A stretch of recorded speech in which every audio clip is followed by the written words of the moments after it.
क्या आपने कभी सोचा है, अगर आपका एक शब्द पूरी सृष्टि को बदल दे? एक शब्द से देवता गुलाम हो जाए, ऋषि सीख जाए और मृत्यु भी आपकी आज्ञा का पालन करे। अब सोचिए, ये शक्ति एक राक्षस के हाथ आ जाए तो क्या होगा? सतयुग की उस काली रात में एक राक्षस घोर तपस्या कर रहा था। उसका नाम था मदन। आंखें लाल थी, आग की लपटें उड़ रही थी, धरती फट रही थी, आकाश कांप रहा था। हवा कह रही थी रुक जाओ, लेकिन मदन नहीं रुका। समय बदलता गया, युग बदलता गया और अंत में ब्रह्मा जी प्रकट हुए।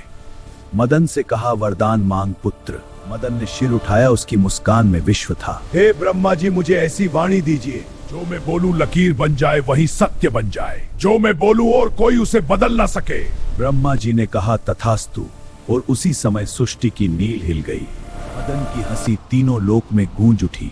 उसने कहा, देवता निर्बल हो जाएं। और इंद्र का वज्र हाथ से गिर गया। उसने कहा, ऋषियों की तपस्या टूट जाए। और हजारों साल का तप एक पल में टूट गया। उसने कहा, मानव मेरे दास हो जाए। और पूरी पृथ्वी आतंक छा गया।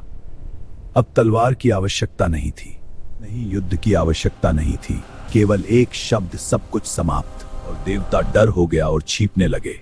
कोई अस्त्र शस्त्र नहीं, कोई उपाय शेष नहीं। एक नाम धीरे धीरे गुंज उठा, आदि शक्ति हमें बचाओ। हरिद्र सरोवर का जल उबलने लगा। काला आकाश पीला हो गया। बिजली टकराई, धरती फट गई और जल के बीच से प्रकट हुई मां बगलामुखी जी। पीली रोशनी, आंखों में ना क्रोध, केवल गहरी शांति। पर वह शांति मृत्यु से भयानक थी। मदन बोला, मैं जो कहूंगा वही सत्य होगा। तुम नष्ट हो जाओगी। शब्द उसके कंठ में अटक गया। बार आवाज, लुक। मां एक कदम आगे बढ़ी। एक ही क्षण में उसकी जीभ बाहर खींच ली। उसकी वाणी पूरी तरह रुक दी। शब्द टूट गए, वरदान बेअसर हो गया। और पहली बार मदन की आंखों में डर छा गया। मां बोली, जब शब्द अहंकार बन जाए उसे मौन किया जाता है। उसी समय सृष्टि ने फिर से सांस ली। यह शक्ति केवल कथा नहीं है, यह जीवित है।